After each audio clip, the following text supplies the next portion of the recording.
Hey guys, you're going to hear more about the 30-year Treasury yield surpassing 5%. That is a psychological level where some investors will put their money into those safe Treasury yields versus risking it in the stock market.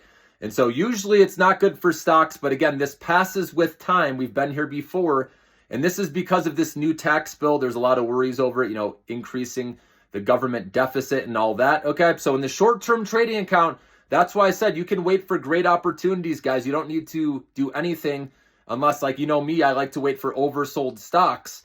Okay, but the stocks that'll be hit more from, the 30-year treasury going over 30 or 5% is like stocks like Upstart. These higher risk, higher reward stocks could take a hit here in the short run. All right, so Upstart, remember, this is one I'm holding into interest rate cuts. It might not happen in June, maybe not even July. We never know. So if you're holding Upstart, you're holding into interest rate cuts, okay? If you don't think we're going to get an interest rate cut, then you probably don't want to be in this stock. But you guys know this is a long-term hold, so I don't care what happens in the short run, okay? If it goes lower, I'm just going to buy more.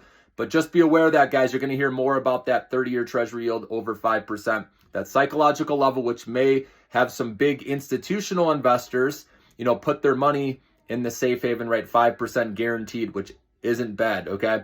And beats the majority of stocks, right, with their dividends. And so that's why, stocks typically do worse when treasury yields are above 5%, okay? But like I said, it's short term, guys. At some point, that money goes back into the stock market, into where the growth is, which are the AI, semiconductor, right, and all those other big theme names we have in the Millionaire Maker portfolio.